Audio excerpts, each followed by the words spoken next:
Apa saja sih yang harus kita bersihkan? Jadi kalau dirinci dalam hidup ini ada 5 hal yang harus kita bersihkan. Yang pertama yang jasad tadi. Ya kalau fisik sih kita membersihkan jasad, anggota tubuh dari semua najis dan hadas. Jadi kalau ini teman-teman pasti sudah bisa lah, tidak perlu dijelaskan. Membersihkan najis teman-teman tahu dan bisa, hadas juga bisa. Kan sudah bisa mandi semua kan insya Allah. Wudhu juga sudah bisa, bersih-bersih najis juga bisa.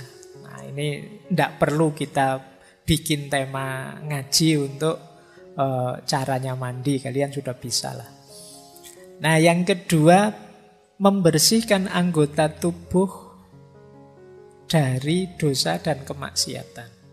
Kalau ini lebih sulit. Gimana caranya mulut kita tidak nyinyir lagi, ngomongnya tidak yang jelek-jelek tapi yang baik-baik. Ini membersihkan mulut namanya. Kalau membersihkan mulut yang fisik pakai kumur-kumur. Tapi membersihkan mulut yang diam, kita singkirkan semua kata-kata jelek, kalimat jelek, ungkapan yang jelek. Meskipun hari ini kan mulut kita sering diwakili oleh jempol kita. Karena dunianya sudah geser ke dunia medsos. Mungkin kamu bilang, Pak, saya itu sekarang Pak, mengikuti hadis, Pak. Falyakul khairon aw liyasmut. Ngomong yang baik atau diem. Iya mulutmu diem tapi jempolmu aktif. Kalau nulis kamu nyelekit luar biasa. Bahkan kamu berani sekali kalau di medsos itu kan. Jadi maka ayo kita bersihkan juga. Jadi anggota tubuh berarti semuanya ya mulut, ya jempol, ya telinga, ya hidung, ya apa saja. Yuk kita bersihkan dari yang dosa-dosa dan maksiat. Jadi bersih-bersihnya levelnya lebih dalam meskipun menyangkut anggota tubuh. Jadi ternyata membersihkan tangan itu ya tidak sekedar cuci tangan, tapi juga membersihkan tangan dari perbuatan-perbuatan tercela. Jadi perbuatan yang menyakiti orang, menyusahkan orang misalnya. Terus ada lagi level 3, membersihkan pikiran dari yang negatif, yang merusak, yang sia-sia, yang overthinking. Minggu lalu kita membahas ini, alhamdulillah.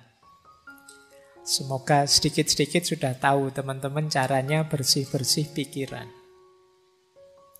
Masuk lebih dalam, ada lagi yang harus kita bersihkan, hayat kita, dimensi batin kita, jiwa kita harus bersih dari akhlak yang tercela.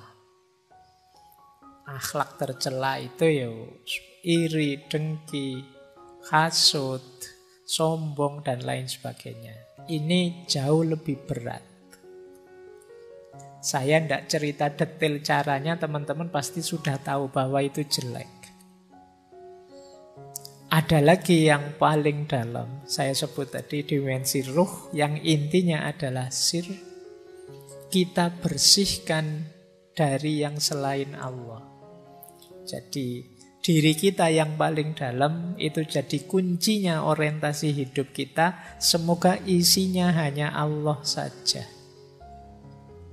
Lupa berarti saya tidak boleh bercita-cita punya istri cantik, punya suami ganteng, punya mobil mewah, punya rumah bagus, punya jabatan tinggi.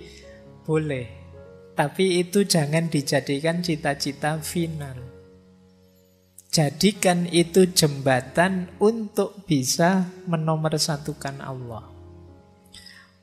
Pak, saya pingin punya mobil mewah, Pak. Biar tidak usah pinjam teman. Kalau mobil saya sendiri kan saya lebih bebas. Tidak diatur teman, tidak diegomani teman. Jadi saya bisa menomorsatukan Allah itu lebih leluasa misalnya. Nah, ini lagi-lagi pikiranmu yang main. Jadi niatnya tidak sekedar seneng-senengnya, tapi kita jadikan kendaraan untuk tambah dekat kepada Allah. Apapun itu. Nah, ini yang disebut membersihkan diri, membersihkan sir, hakikat paling dalam dari diri kita, dari yang selain Allah. Yang posisinya media, kita posisikan media. Yang posisinya hanya alat, hanya kita jadikan alat. Satu-satunya tujuan hanya Allah saja. Nah, ini area-area bersih-bersih diri. Dimulai dari yang paling lahiriah sampai yang paling dalam. Kalau kalian bisa lima-limanya, banggalah nanti di akhir Ramadan benar-benar Idul Fitri. Kembali fitrah.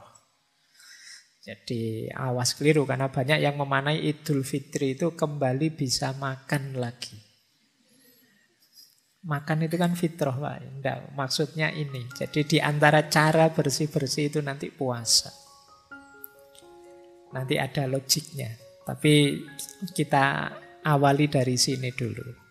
Baik, saya lanjutkan lagi. Nah, kalau dalam tasawuf ada istilahnya bersih-bersih ini. Biasanya pakai istilah tazkiyatun nafs tadi. Saya melihat ada beda-beda istilah proses tazkiyatun nafs ini, tapi arahnya sama. Kalau Imam Ghazali pakai istilah toharatun nafs, yang dilanjutkan imaratun nafs, dan puncaknya adalah nafs mutmainnah. Toharatun nafs itu membersihkan jiwa. Kalau sudah bersih, imaratun nafs. Imarah itu mengatur, mengendalikan. Jadi nafsu tadi yang sering tidak terkendali, ayo dikendalikan, bukan dimatikan ya. Dimatikan itu kalau begitu saya tidak usah makan lagi, saya tidak usah minum lagi, saya tidak kawin saja. Itu namanya mematikan nafas. Nanti tidak manusiawi. Jadi Islam itu sangat manusiawi. Kendalikan, makan ya, tapi harus tahu kapan berhenti. Jangan mentang-mentang ditraktir terus manganin los. Kasihan yang traktir.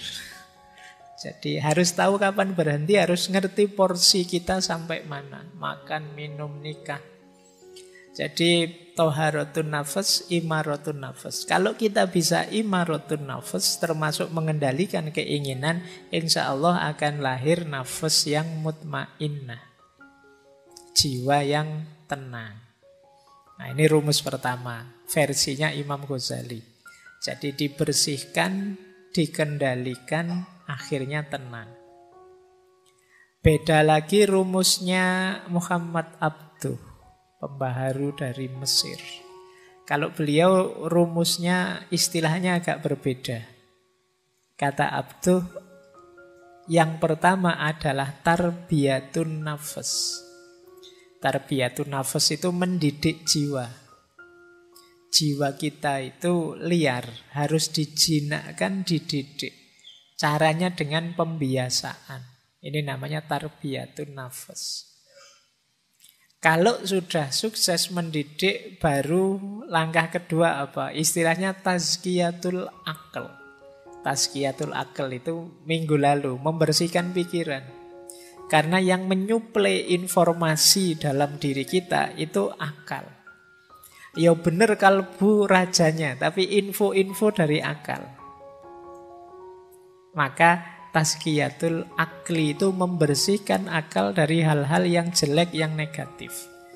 Kemarin sudah saya ajarkan caranya bersih dari pikiran-pikiran yang ngeres misalnya. Itu tazkiyatul akli. Karena kalau tidak, ya pikiran itu akan jadi kacamata kita. Cara kita memandang realitas sekeliling. Kalau kita menganggap hidup ini penderitaan misalnya, itu kan pikiran. Akhirnya kita murung. Tapi kalau kita menganggap hidup ini anugerah, kita pun ceria. Maka penting tazkiyatul akal. Jangan sampai pikiran-pikiran buruk, negatif bercokol di kepala kita. Karena dia akan mewarnai hidup kita. Jadi setelah kita didik jiwa, kita bersihkan akal. Dan puncaknya adalah tauhid. Ilaihi roji'un. Terminal terakhir tujuannya tetap Allah saja. Jangan yang lain-lain. Kalau masih Allah saja berarti rute kita masih benar. Tapi kalau masih ada tujuan-tujuan yang lain, harus diluruskan lagi. Puncaknya harus tauhid. Jadi bukan kemasyhuran, bukan nama besar, bukan kekayaan, tapi Allah saja. Nah, ya yang terakhir itu istilah teman-teman pastinya sudah kenal ya. Kalau belum kenal ya sekarang kenal lah paling enggak. Ada istilah takholli, tahalli, dan tajalli. Wis apal. Sudah bolak-balik dijelaskan. Takholli itu membersihkan. Kalau sudah bersih, tahalli diisi dengan yang baik-baik. Kalau jiwa kita terbiasa dengan yang baik-baik, maka dia akan tajalli. Menyaksikan yang hakiki dalam hidup dan tidak lagi tergoda oleh hal-hal artifisial. Tidak mudah terdistraksi. Tidak mudah tergoda. Jiwa yang sudah bertajalli itu ya dia akan fokus hanya pada Allah saja. Kayak teman-teman kalau sedang terpesona oleh sesuatu, itu kan ya tidak bisa dipalingkan dari keterpesonaan itu, ya ditonton terus. Itu namanya keterpesonaan terhadap sesuatu. Nah, ketika kita tajalli, ketika kita merasakan, memahami tentang hakikat ilahiyah, itu namanya tajalli, kita akan fokus ke sana. Baik, jadi ada takholli, tahalli, tajalli. Masing-masing nanti ada caranya, ada tekniknya, dan di banyak ngaji sudah dijelaskan. Ini metodenya. Nah, saya tidak menjelaskan panjang-panjang biar kalian tidak pesimis. Karena biasanya kalau ngaji kayak gini itu, aduh Pak, kok berat Pak. Yo, pokoknya sekarang informatif dulu, nanti direnungi mana yang bisa dijalankan, dijalankan.